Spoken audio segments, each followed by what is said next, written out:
Okay girls, now we are going to start seventh property of circles.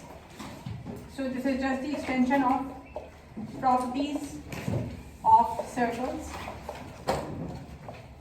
This is seventh one. If you have a circle, everyone look at the board, you will get time to note it down. If you make an inscribed triangle, what is an inscribed triangle?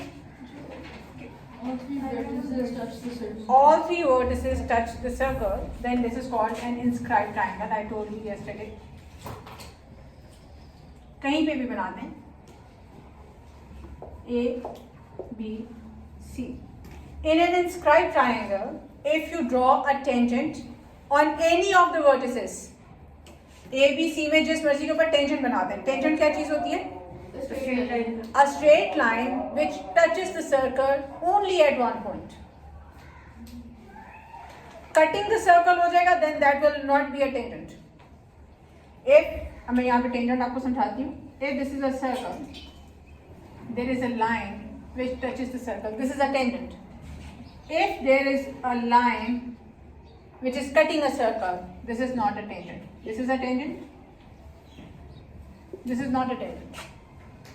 So in this circle, on all these three vertices, if you draw a tangent on any of the vertex, किसके ऊपर बनाओ? चलिए A पे बना देते हैं. You are going to make a tangent on this. Then this angle A is equal to, इन तीनों में से एक एंगल के इक्वल होने वाला है. और इन तीनों में से you have to figure it out कि किस एंगल के इक्वल होगा ये. You are going to make this angle on this line. इसके ये दोनों एंगल छोड़ के ये third angle, this angle will be equal to this. This is called alternate segment theorem. इस प्रॉपर्टी का नाम है alternate segment theorem. प्रॉपर्टी का नाम याद करने की बिल्कुल जरूरत नहीं है, सिर्फ ये प्रॉपर्टी आप याद रखेंगे प्रॉपर्टी क्या कहती है. अब अगर मैं एक और टेंजेंट ड्रॉ करती हूँ, अब मुझे बताएं किसके ऊपर टेंजेंट ड्रॉ करें? सी. चलिए सी के ऊपर ड्रॉ करते हैं. Look at the board.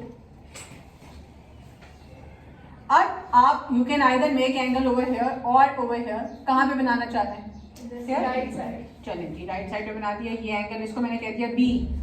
अब ये लाइन है आपके पास, ये दोनों एंगल छोड़ के कौन सा एंगल बी के इक्वल होगा? Exactly, this will be equal to B.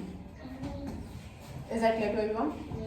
और अगर मैं आपको कहती कि ये वाला एंगल निकालें, ये सी है, तो ये एंगल किसके इक्वल होता है? इन दोनों को छोड़ के इस थर्ड एंगल के इक्वल. ये सी और ए ये दोनों आपस में इक्वल हो जाते हैं. सो इट मीन्स कि ए और सी भी आपस में इक्वल होता है. Get it now? अब हमने जो ट्रायंगल की है इसमें क्या किया है कि ये दोनों एंगल्स आप छोड़ के third angle should be equal to this. ठीक है ना? इसका एंगल क्या था? इन दोनों को छोड़ के इक्वल टू दिस.